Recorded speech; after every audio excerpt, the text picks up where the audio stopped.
Hey everybody, we are back at it. Yeah, it's been a long week of working on the old house, getting it ready to sell, and now we're back in the new town, and back with my computer, so I'm able to record more content. Let's spin the wheel and find out. This has been a long bit. You know, a lot of work, put a lot of sweat equity into a house. Dungreed. I don't know this one at all, but let's find out. Okay, everybody. Now we find ourselves here in the world of Dungreed. I must admit, this is a game I had completely forgotten about. I purchased it for myself, probably, I believe, in last year's Steam summer sale. I got this game for myself, and yeah, I just never played it for some reason. Well, that reason being that I have so many games. And that's why this channel exists, is because I have so many games. And I want to be able to appreciate them the way that they should be appreciated. And this is one that begs appreciation. First of all, you have to notice that they did jubblies on the male, or on the female character. The main character is decidedly female, and she like has pixel arted bounciness, which is hilarious because like it's very tongue-in-cheek, and it shows the kind of humor that this game has, and it does have a good little sense of humor. Reminds me rather of Cave Blazers, another like very underrated, underloved game of a similar sort, actually. You know, and both are part of this roguelite world. And that is going to determine, that word right there is going to determine a lot about whether or not you yourself would enjoy this game. Team Hooray made this. This is their only game on Steam. They did a great job with it, in my opinion. But because it is a roguelite, some people, like the very hardcore roguelike-ish people, are gonna be like, boo. And the people, you know, the gatekeepers who are like, no, roguelite is not a genre, you know, which I've heard this argument. Boo, you're gonna have a bad time. So if you get bogged down in genres and where a game fits in the world of gaming, yeah, you may have skipped this one, and it's not hard to see why. But you know what? I have a lot of fun with it. I will say this. I started having fun with it when I played it with a controller, because at first I was playing it with keyboard and mouse, because I had a different controller connected and it wasn't registering that controller. And then when I started playing with the Xbox 360 controller, that's what it likes, apparently. So, and that's true of a lot of Steam games, actually.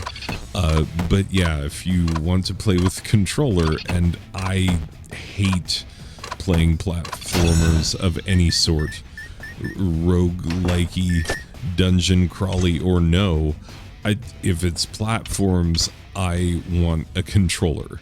Like, because I go all the way back to original Mario. I go all the way back to a joystick with the Atari 2600. Anyway, I am quite old, I think we've established. But, yeah, I like playing with the controller if it's going to be platformy. And so at first when I was playing with keyboard and mouse, I was not having a good time. Because the controls are kind of, you know, spaced out and whatnot, and it's kind of a pain. But as soon as I started, like, as soon as I figured out, like, oh, this game likes the Xbox 360 controller, boom, then we were having a good time.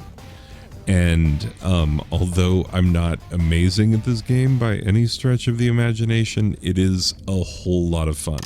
So, as you can see, it's dungeon crawl.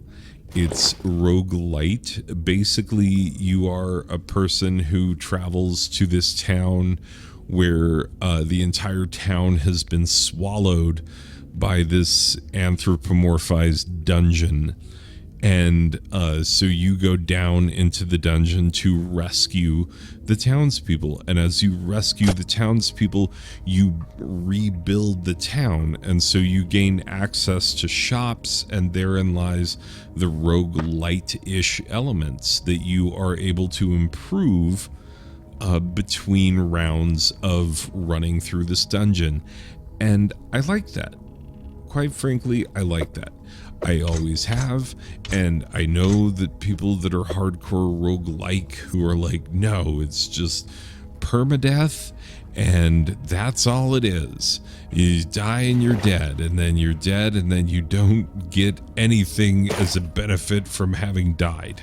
Like, yeah, I don't agree with that. I like having a benefit of, like, having lived and shown what my experience level is, to have the game say, okay, let's take that, let's improve that experience a little bit.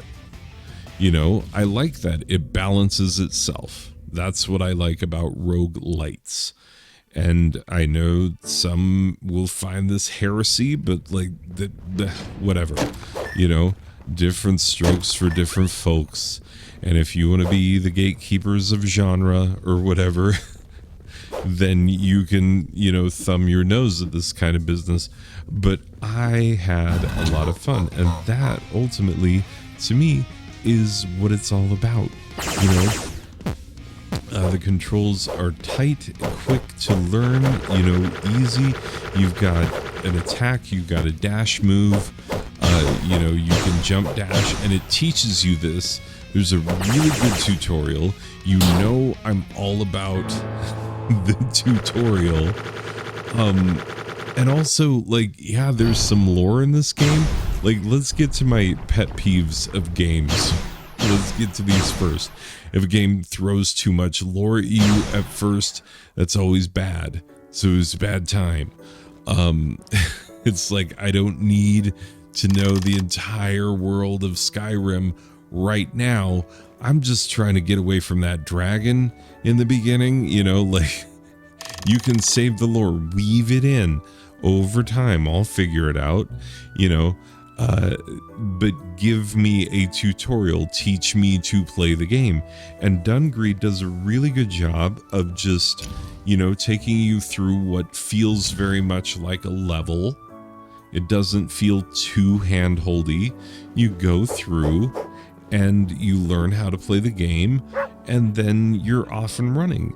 And yeah, there's a little story behind it, and it's kind of, you know, cute and tongue-in-cheek, and understands that, like, yes, we are not the first game to have thought about, you know, going into dungeons and picking up weapons and loot and then fighting bosses and whatnot, you know, like, they're like, yeah, we know that you've been doing this since Castlevania and before, you know, like, you were onto it from, like, Temple of Asphi and whatnot. You've been onto it for a while. We get it. We know that you know. But yeah, the fact that it acknowledges that, like, hey, this is what we did. This is what we did with this concept that we like. And I like that. I like that it's not too pretentious about what it is. You know, it understands what it is, it understands where it fits in the world of gaming, and it presents itself as nothing more and nothing less than what it is. And I like that. I don't know if that even makes sense, but I like it. Anyway, talking myself in circles, but you know what? We're going with this take. We're keeping it. We're not restarting it. We're not reshooting it. We're going live because we don't have a ton of time all the time. And yeah, we're doing the best that we can under the circumstances that we have.